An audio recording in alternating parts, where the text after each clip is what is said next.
Hello बच्चों, स्वागत है आपका आप ही के चैनल साइंस बाय कनी शर्मा में। और मैं हूं आपका बायोलॉजी टीचर कनी Sharma.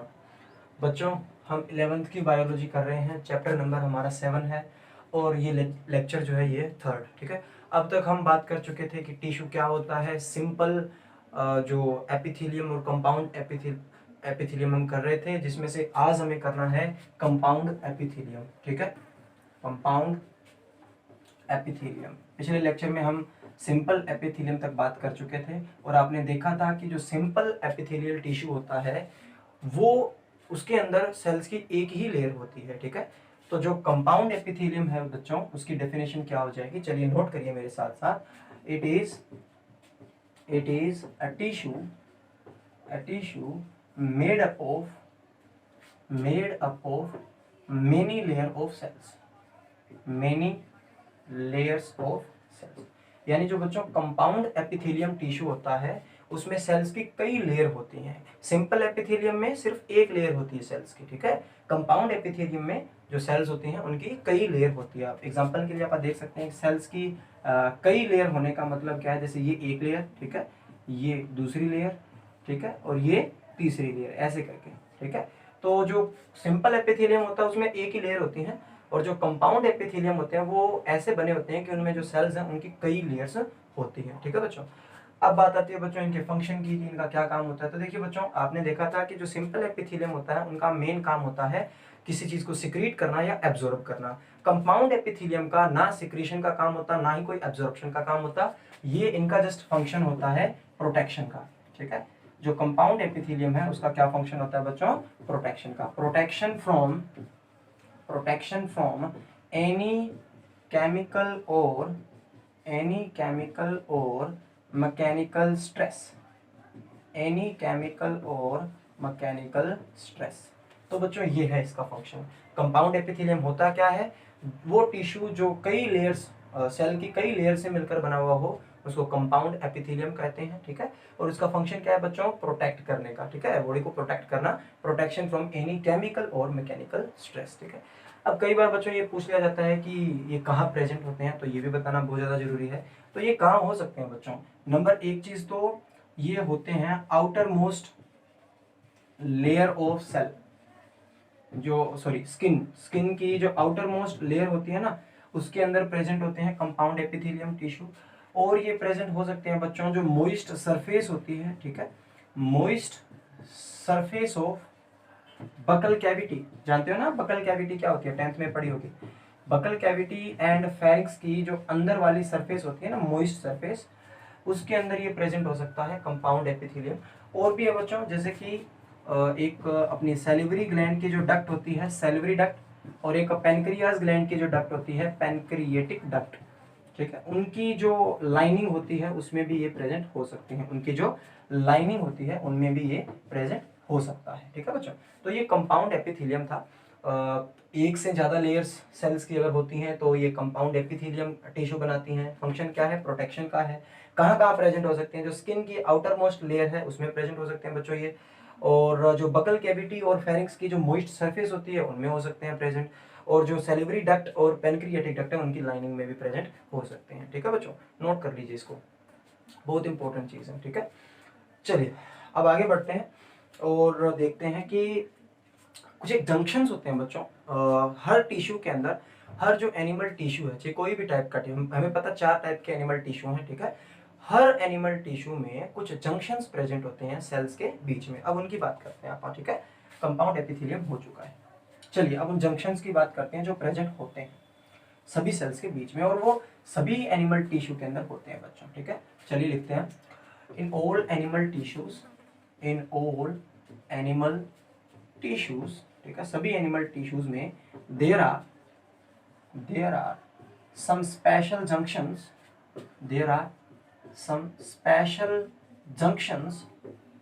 between the cells which provide link between cells।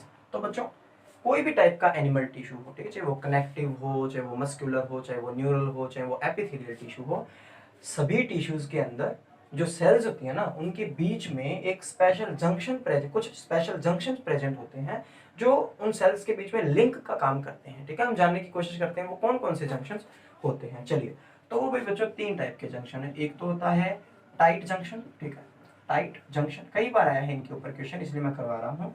Tight junction होता है एक, तो एक होता है बच्चों टाइट जंक्शन हो गया, एक होता है गैप जंक्शन, ठीक है, एक होता है गैप जंक्शन, एक होता है टाइट जंक्शन। और जो तीसरा, पहले इनके काम देखते हैं बच्चों कि टाइट जंक्शन का और इनका क्या काम है। तो जो टाइट जंक्शन है, ठीक है, उसका काम होता है बच्चों कि ये हेल्प करता है, ठीक है, टाइट जंक्शन हेल्प इन, किस चीज में हेल्प करता है टाइट जंक्शन। अब इसको समझिए बच्चों कि टिश्यू के अंदर से कोई भी सब्सटेंस जो है उसका लीकेज ना हो, ठीक है, तो लीकेज को स्टॉप करने में हेल्प करता है ये टाइट जंक्शन, ठीक है। तो it help in prevention of, it help in prevention of leakage of any substance, ठीक है, लीकेज ऑफ एनी सब्सटेंस, ठीक है बच्चों।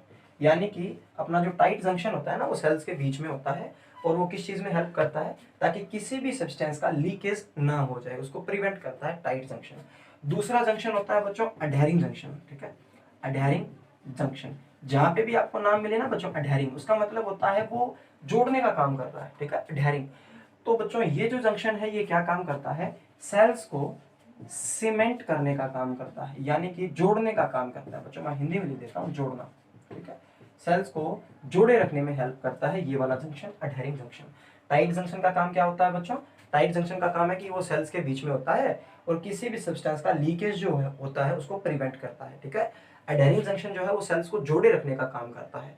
और सबसे इंपॉर्टेंट बच्चों जो गैप जंक्शन होता है, इस गैप जंक्शन में कुछ होल्स होते हैं, ठीक है, और उन होल्स के थ्रू, अब जैसे मान के चलिए बच्चों ये 2 सेल्स हैं, ठीक है, ये 2 सेल्स हैं और उनके बीच में ये है गैप जंक्शन, ठीक है, इसको मैं गैप जंक्शन ऐसे दिखाता हूँ, देखिए बच्चों समझिए इसको अच्छे से, ये हो जाएगा गैप जंक्शन। तो इस गैप जंक्शन के अंदर बच्चों क्या होते हैं, छोटे छोटे होल्स होते हैं और इन होल्स की मदद से इस सेल का जो साइटोप्लाज्म है उससे आयंस या मॉलिक्यूल जो है इधर वाले सेल के साइटोप्लाज्म में आराम से जा सकते हैं। तो गैप जंक्शन में आप क्या लिखोगे बच्चों कि गैप जंक्शन में कुछ होल्स होते हैं और उन होल्स के थ्रू एक सेल के साइटोप्लाज्म से कुछ आयंस या मॉलिक्यूल जो हैं वो दूसरी सेल के साइटोप्लाज्म में आराम से जा सकते हैं। तो ये थे बच्चों कुछ जंक्शंस जो सेल्स के बीच में प्रेजेंट होते हैं। टाइट जंक्शन जो है वो लीकेज को प्रिवेंट करता है, अडहेरिंग जंक्शन जो वो सेल्स को जोड़े रखने में हेल्प करता है, और गैप जंक्शन में कुछ होल्स होते हैं और उन होल्स के थ्रू जो आयंस हैं या कुछ मॉलिक्यूल्स हैं वो एक सेल के साइटोप्लाज्म से दूसरे सेल के साइटोप्लाज्म में चले जाते हैं। ठीक है बच्चों, नोट कर लीजिए इसे। चलिए अब आगे बढ़ते हैं बच्चों और हम दूसरे टाइप का जो एनिमल टिश्यू है दैट इज कनेक्टिव टिश्यू, इसके ऊपर आगे बढ़ते हैं। ठीक है, हम अभी तक बच्चों जो एपिथेलियल टिश्यू है जिसको आप सिंपली एपिथेलियम कह देते हैं वो कंप्लीट कर चुके हैं। अब हम दूसरा टिश्यू कर रहे हैं दैट इज कनेक्टिव टिश्यू। ठीक है, that is connective tissue, connective tissue.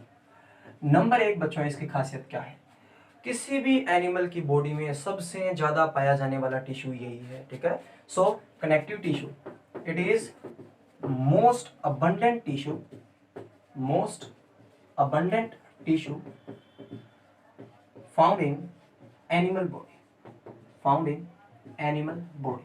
Animal की बॉडी में सबसे ज्यादा पाया जाने वाला टिश्यू बच्चों यही है कनेक्टिव टिश्यू। और कनेक्टिव से आप थोड़ा सा मीनिंग समझ रहे हो ना, कनेक्ट करना, तो इसका नाम इसीलिए दिया गया बच्चों क्योंकि ये हेल्प करता है। ठीक है, इट हेल्प इन लिंकिंग, यानी कनेक्ट करना, it help in linking and supporting other tissue or organs of body, बहुत सिंपल सी बात है बच्चों, कुछ नहीं है इसके अंदर खास। कनेक्टिव टिश्यू जो वो सबसे ज्यादा पाया जाने वाला टिश्यू है एनिमल बॉडी के अंदर, और दूसरा इसका नाम कनेक्टिव है, इसे आप समझ गए होंगे कि ये जो है हेल्प करता है जो अलग अलग टिश्यू हैं या ऑर्गन्स है ना हमारी बॉडी में उनको लिंक या सपोर्ट करने में। ठीक है, इसका काम होता है बच्चों, यानी अलग अलग टिश्यूज को लिंक करना और उनको सपोर्ट करना। ठीक है बच्चों, अब इनकी एक और खास बात बताता हूँ बच्चों में, जो कनेक्टिव टिश्यू होती हैं इनकी जो सेल्स होती है ना वो सिक्रीट करती हैं एक खास टाइप का फाइबर जो प्रोटीन से बना होता है जिसको कहा जाता है कोलेजन फाइबर। ठीक है बच्चों, बहुत इंपॉर्टेंट बात है ये कि जो कनेक्टिव टिश्यू होता है उसकी जो सेल्स हैं वो क्या करती हैं, सिक्रीट करती हैं एक फाइबर जो प्रोटीन से बना होता है जिसका क्या नाम है, कोलेजन फाइबर। ठीक है, अब आगे बढ़ते हैं बच्चों और पता करते हैं कि जो कनेक्टिव टिश्यू है इसके कितने टाइप्स हैं। ठीक है, तो बेसिकली कनेक्टिव टिश्यू होता है बच्चों 3 टाइप का। अब हम जल्दी जल्दी उनको भी टेकअप करते हैं। ठीक है, चलिए। So connective tissue is basically of 3 types. अब वो इसके क्या क्या टाइप्स है बच्चों वो देख लेते हैं आप। ठीक है, चलिए। नंबर 1 होता है बच्चों connective tissue, that is loose connective tissue. ठीक है, लूज कनेक्टिव टिश्यू, ये पहला पार्ट है बच्चों कनेक्टिव टिश्यू का, that is loose connective tissue. अब बच्चों आपको मैं बताता हूँ कि कनेक्टिव टिश्यू में होता क्या है। अभी मैंने आपको बताया कि कनेक्टिव टिश्यू के अंदर कुछ सेल्स होती हैं, वो फाइबर को सिक्रीट करती हैं, फाइबर को बनाती हैं। उन सेल्स को क्या बोला जाता है बच्चों, फाइब्रोब्लास्ट। याद रखना, कनेक्टिव टिश्यू में जो सेल्स फाइबर बनाती हैं उनको क्या बोला जाता है, फाइब्रोब्लास्ट। और जो फाइबर होता है उसको क्या बोलते हैं, कोलेजन फाइबर। तो बच्चों जो लूज कनेक्टिव टिश्यू होता है ना, उसके अंदर क्या होता है, in this tissue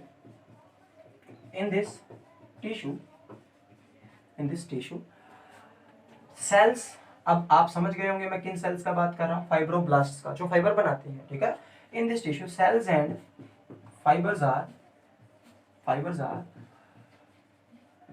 loosely arranged in a semi-fluid material, बच्चों बहुत सिंपल सी बात है, नाम से ही देख रहे हो आप, लूज। ये कह रहा है कि इस टाइप के टिश्यू में जो सेल्स होती हैं, यानी जो फाइबर सिक्रीट करती हैं, फाइब्रोब्लास्ट, और जो फाइबर्स होते हैं वो लूजली अरेंज्ड होते हैं, इधर उधर ऐसे ही पड़े रहते हैं। ठीक है, एक सेमी फ्लूइड मटेरियल के अंदर, ठीक ठाक सा जो फ्लूइड मटेरियल होता है उसके अंदर ये प्रेजेंट होते हैं। ठीक है, तो ये था बच्चों लूज कनेक्टिव टिश्यू। अब इसके 2 पार्ट्स हैं बच्चों, या 2 टाइप कह लो आप। ठीक है, एक तो है एरियोलर टिश्यू। ठीक है, एरियोलर टिश्यू, और एक और है बच्चों जिसका नाम है एडिपोज टिश्यू। ठीक है, एडिपोज टिश्यू। आप ऐसे नोट्स वगैरह बना के पढ़ोगे बच्चों, इंटरेस्ट भी आएगा पढ़ने में और साथ में समझ में भी आएगा। अगर आप पैराग्राफ राइट करते जाओगे कुछ समझ में नहीं आने वाला। ठीक है, तो चलिए आप देखिए, कनेक्टिव टिश्यू के मैंने आपको पहले डेफिनेशन बताई, बहुत ज्यादा अबंडेंट ये है। ठीक है, उसके बाद मैं पार्ट्स की बात कर रहा था। तो लूज कनेक्टिव टिश्यू जो उसमें क्या होता है, वो सेल्स जो फाइबर बनाते हैं, यानी कि फाइब्रोब्लास्ट और फाइबर्स जो उन्होंने सिक्रीट किया वो ऐसे ही लूजली अरेंज्ड होते हैं सेमी फ्लूइड मटेरियल में। ठीक है, इसको आप बोलते हैं लूज कनेक्टिव टिश्यू। अब इसके 2 एग्जांपल है बच्चों, एग्जांपल समझ लीजिए या टाइप समझ लीजिए, that is areolar tissue and adipose tissue. सबसे पहले बात करते हैं बच्चों इन दोनों की लोकेशन की। तो जो एरियोलर टिश्यू होता है बच्चों, ये प्रेजेंट होता है बिलो द स्किन। ठीक है, it is present below the skin, ये स्किन के बिलो होता है बच्चों। ठीक है, अब एरियोलर टिश्यू के अंदर होता क्या क्या है वो भी देख लेते हैं। ठीक है, चलिए। तो एरियोलर टिश्यू के अंदर होता है बच्चों फाइब्रोब्लास्ट सेल्स होती हैं। ठीक है, फाइब्रोब्लास्ट होते हैं, मास्ट सेल, ये स्पेशल टाइप की सेल्स है बच्चों जिनके बारे में आप आगे पढ़ोगे, एंड मैक्रोफेजेस, ये भी एक खास टाइप की सेल्स है बच्चों। ठीक है, तो जो अपना एरियोलर टिश्यू है वो कहाँ प्रेजेंट होता है, स्किन के बिल्कुल नीचे प्रेजेंट होता है। ठीक है, हमारी जो स्किन है उसके बिल्कुल नीचे प्रेजेंट होता है, बिलो द स्किन। क्या क्या होते हैं इसके अंदर, fibroblast, mast cells and macrophage जो है इसके अंदर प्रेजेंट होते हैं। और ये काम क्या करता है बच्चों, ये स्पोर्टिव रोल प्ले करता है। ठीक है, स्पोर्टिव रोल प्ले करता है टू दी एपिथेलियम, हम जानते हैं ना एपिथेलियम ऊपर वाला पार्ट होता है, एरियोलर टिश्यूज के जस्ट नीचे प्रेजेंट होता है, और वो क्या काम करता है, एपिथेलियम को सपोर्ट प्रोवाइड करता है। ठीक है बच्चों, areolar tissues present below the skin, क्या क्या होते हैं, fibroblast, mast cell and macrophage, and supportive role होता है इसका, एपिथेलियम को सपोर्ट प्रोवाइड करता है। अब बात करते हैं बच्चों एडिपोज टिश्यू की। तो जो एडिपोज टिश्यू है वो भी बिलो द स्किन प्रेजेंट होता है। ठीक है, it is also present below the skin. ठीक है, स्किन के बिल्कुल नीचे प्रेजेंट होता है ये, बिलो द स्किन। और इसका काम क्या होता है बच्चों, अब देखिए, जब हमारी बॉडी के अंदर जो न्यूट्रिएंट्स है उनको इमीडिएटली यूज ना किया जाए तो ये एडिपोज टिश्यू क्या काम करता है, उन न्यूट्रिएंट्स को कन्वर्ट कर देता है फैट के अंदर। ठीक है, तो होता क्या है, उसी फैट को ये स्टोर करता है, तो इट स्टोर फैट। ठीक है, मैंने अभी बताया जो न्यूट्रिएंट्स इमीडिएटली यूज नहीं किए जाते उनको फैट के अंदर कन्वर्ट कर दिया जाता है, और फिर ये जो एडिपोज टिश्यू है उसको स्टोर करता है। ठीक है, अच्छा एक चीज और बच्चों, तो जो एरियोलर टिश्यू है और एडिपोज टिश्यू है, इनकी लोकेशन आप याद रखना, दोनों के दोनों जो है बिलो द स्किन जो है प्रेजेंट होते हैं। ठीक है बच्चों, याद रखना इस बात को। ओके, चलिए अब नेक्स्ट पार्ट पढ़ते हैं कनेक्टिव टिश्यू का, that is dense connective tissue. Loose connective tissue में कुछ नहीं था, सेल्स एंड फाइबर जो है वो लूजली अरेंज थी, ठीक है। डेंस में देखते हैं क्या होता है। चलिए इसका अगर आप स्क्रीनशॉट लेना चाहें तो ले सकते हो बच्चों, ठीक है। चलिए इसके बाद हम आगे बढ़ते हैं और पढ़ते हैं डेंस कनेक्टिव टिश्यू को, ठीक है। डेंस कनेक्टिव टिश्यू, चलिए बिल्कुल बेसिक से पढ़ेंगे।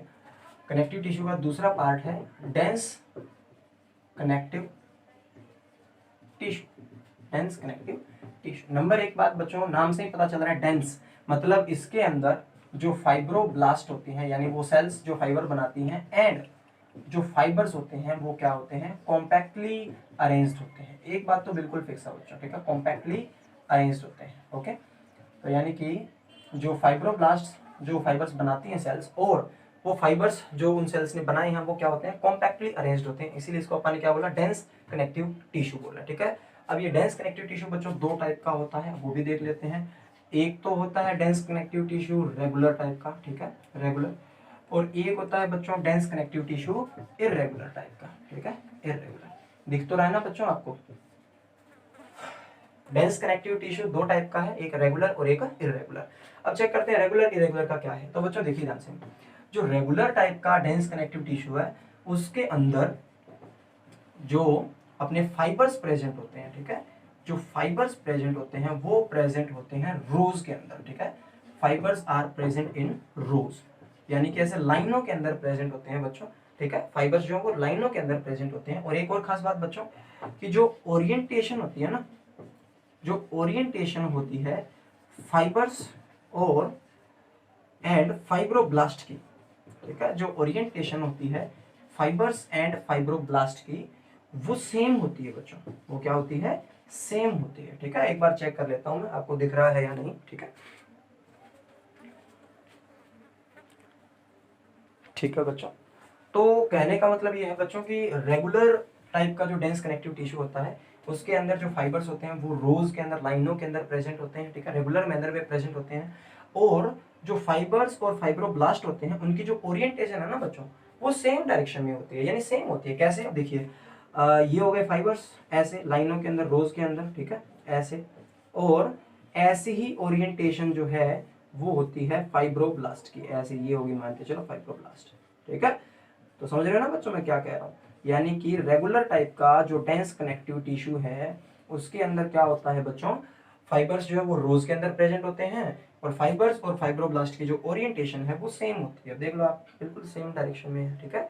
ऐसे ही फाइब्रोब्लास्ट प्रेजेंट है, ये है फाइब्रोब्लास्ट वो सेल जिसने फाइबर बनाए हैं, और ये आप क्या देख रहे हो, फाइबर्स। तो फाइब्रोब्लास्ट और फाइबर्स की जो ओरिएंटेशन है वो सेम है, ठीक है। इसके एग्जाम्पल आते हैं बच्चों, इसके एग्जाम्पल मैं यहाँ लिख देता हूँ। एग्जाम्पल है इसके tendons and ligaments, tendons and ligaments. अब आप सभी को पता होना चाहिए बच्चों टेंडन और लिगामेंट क्या होते हैं। टेंडन्स जो हैं वो मसल्स जो होती हैं जिनको जो कनेक्ट होती हैं, ठीक है, बोन्स के साथ, मतलब वो टिश्यू है टेंडन जो मसल्स को बोन के साथ कनेक्ट करता है, और लिगामेंट वो टिश्यू है जो बोन को बोन के साथ कनेक्ट करता है, ठीक है बच्चों। चलिए इर्रेगुलर की बात करते हैं। तो इर्रेगुलर टाइप में क्या होता है बच्चों, ध्यान से सुनो, इसके अंदर जो फाइबर्स और फाइब्रोब्लास्ट होते हैं उनकी जो ओरिएंटेशन होती है बच्चों वो डिफरेंट होती है। ओरिएंटेशन क्या होती है बच्चों, डिफरेंट। समझ रहे ना मेरी बात क्या कह रहा हूँ। इसके अंदर फाइबर और फाइब्रोब्लास्ट की जो ओरिएंटेशन है वो सेम होती है। इर्रेगुलर में फाइबर्स और फाइब्रोब्लास्ट की जो ओरिएंटेशन होती है वो क्या होती है, डिफरेंट होती है। तो देखिए डिफरेंट कैसे हो गया, देखिए अगर फाइबर्स आपके ऐसे प्रेजेंट हो, ठीक है, ऐसे रैंडम, और फाइब्रोब्लास्ट आपकी ऐसे प्रेजेंट हो, ठीक है, तो बच्चों ये देखिए इसको आप बोलते हैं इर्रेगुलर ऐसे, ठीक है, और आपकी जो ये है फाइब्रोब्लास्ट है वो कुछ ऐसे। तो इस टाइप को बोलते हैं बच्चों इर्रेगुलर डेंस कनेक्टिव टिश्यू, यानी जब फाइबर्स और फाइब्रोब्लास्ट की ओरिएंटेशन डिफरेंट हो तो ये कौन सा टिश्यू कहलाएगा, इर्रेगुलर डेंस कनेक्टिव टिश्यू, ठीक है बच्चों। तो ये था आपका डेंस कनेक्टिव टिश्यू। इसका एग्जांपल हो जाएगा बच्चों स्किन, ठीक है, जो स्किन के अंदर टिश्यू प्रेजेंट होता है वो कुछ ऐसा ही होता है, क्लियर। तो डेंस कनेक्टिव टिश्यू में फाइब्रोब्लास्ट एंड फाइबर जो है वो कम्पैक्टली अरेंज्ड होते हैं, ठीक है। दो टाइप के होते हैं, रेगुलर एंड इरेगुलर। रेगुलर में जो फाइबर्स और फाइब्रोब्लास्ट की ओरिएंटेशन है वो सेम होती है, इसमें डिफरेंट होती है। एग्जांपल इसका टेंडन्स एंड लिगामेंट्स है, इसका एग्जांपल है स्किन, ठीक है बच्चों। पढ़ते रहिए अच्छे से इसको करते रहिए। इसका जो अगला पार्ट है वो हम अगली वीडियो के अंदर देखेंगे, ठीक है।